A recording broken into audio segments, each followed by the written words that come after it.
If we want to get truly outraged, Sarah, I'm with you on this one. If we want to get truly outraged, and I think we should, I think what we should do is develop some kind of a definition or an argument as to what makes an outlier an outlier. So when you hear that word, what comes to mind? Please. Abnormal? Is that what I heard? I heard abnormal. Emily, I love them. I'm sorry, I hear voices. Sometimes they're in my head. Abnormal, good. I like that. I would think that's outside of pretty standard deviation. Oh, good, good. Outside of normal. Outside of a fixed, can I make it more general, if that's okay? Outside of a fixed range, this, believe it or not, is the most concise and / the most popularly used method. What did I do? Dance. It looks like Dance? Great. Sorry, I get excited right there. Outside of a fixed range. Serenity mentioned standard deviation. I love that idea. The only trick with that one is what? You have to have the raw data. Well, and the raw data has to be roughly bell-shaped in order to use it. I love the idea. Now, there are certain situations we can force bell-shaped data. We'll get to that as the course goes on, I promise. But really, the most convincing mathematical way of identifying these things is setting up fence posts. Set up some fence posts, a range, and say anything outside the range is too big or too small. So Jared would be too much weight loss. He'd be on this side of the fence. Good, we'll come back to that. Good, other ideas. I love this abnormal. Reminds me of Young Frankenstein. That'd be someone. What else? You haven't seen Young Frankenstein? John has. I want to put two people have seen it. Go watch it. Mel Brooks, genius. Young Frankenstein. What else? Abnormal outside of a fixed range? Boondocks. Boondocks? On the boondocks. Oh, out in the boondocks. Good, good. So now the question is how far out? Like how do we fix this range? That's one thing, right? So now we know, okay, so here's like normal. And then here's a range around normal.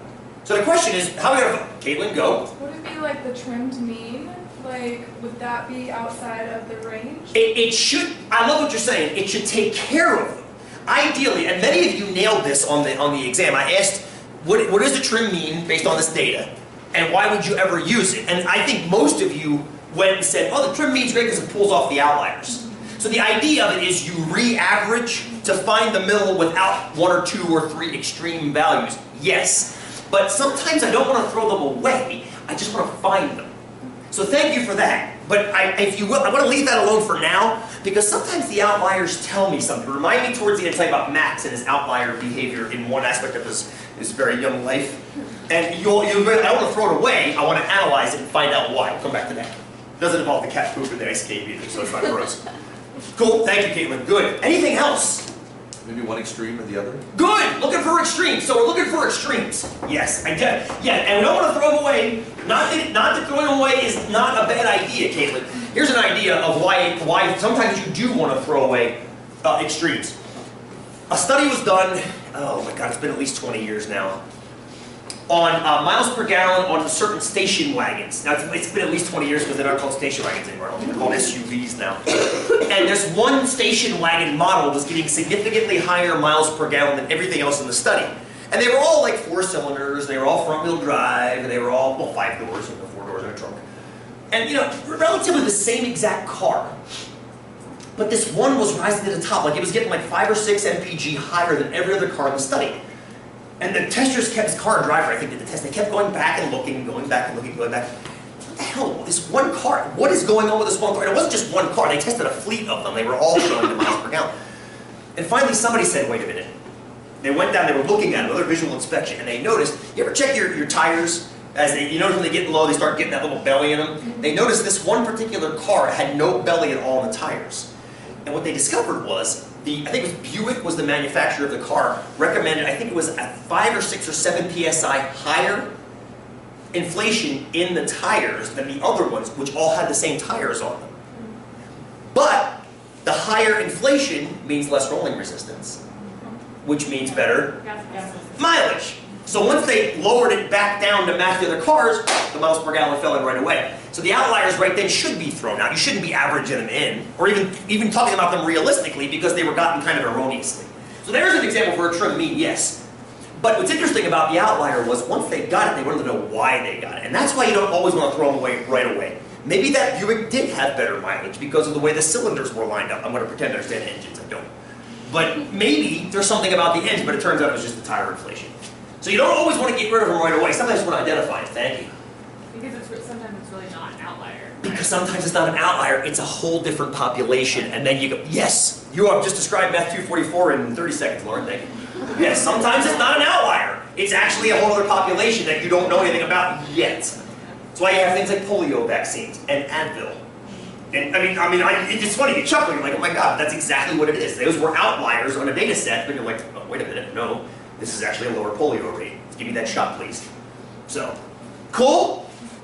So, let's focus on this. Because if we focus on this, we can identify these, yes?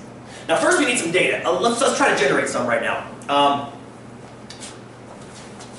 Approximate my height to the nearest inch. I'll stand still. What's that? Wait, who remembers? I think I did say, who remembers what it is? Only a couple of you, that's okay though. Good. Approximate my height to the, don't. 5'11". I think I told you the wrong answer anyway. I think, now that I'm thinking about it. I may have. All right, approximate. 5'11". Nearest inch. 5'11". Well, that's good, Rich. Thank you, appreciate it. I want to get one from each one of you. To the nearest inch. Don't let Richie's vote. What, say it again. 71. Okay, good. So 70, which is 5'11". Okay, good. So let's collect the data now. What I want to do is I want to use this as a data set to kind of figure out if we can develop this kind of an idea. So let's put it up on the board here. Fixed range idea. I like this very much. All right. Let's say x equals heights. Let's say f is frequencies. Okay. So I heard a 71. Anybody below 71? Go below 71, Laura. What'd you say? 69. Anybody go below 69? We got 68. 67. Oh, you said 69. Sorry. 69. Anybody below 69? I'm just trying to set up a range for my chart. So 69 is the lowest. 70, 71. Anybody go 72? 6 foot even? 72? That's why I lied to you. That's okay. 73, 6'1". 6'2", 74. Anybody above 73? Oh, nice concise. Nice compact data set. Good. All right, 69s. Hands for 69. We got 2. 2. Hands for 70. What's this? 5'10", right? 1, 2, 3, 4, 5. 5. Okay, 1, 2, 3, 4, 5, 6. Beautiful. 71. 7, 8. Emily's in there too. 72. Oh, this is gorgeous. 73. I thought somebody said, oh, Jacob, that was you. Okay, thank you for making almost perfectly bell-shaped data. I wasn't expecting that. But you guys, I lied to you. I called myself 6, but I'm 5'11" and a half, depending on the time of day.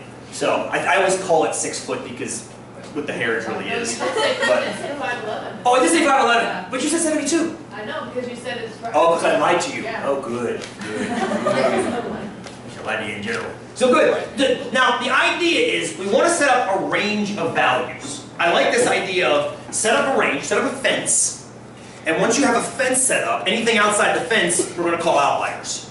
So, the reason I like starting with this data set is it almost indefinitely, it almost always captures roughly bell-shaped data. You guys, first thing we do right now, enter this into your TIs, create a histogram, and calculate all the statistics on it. Okay? First things first.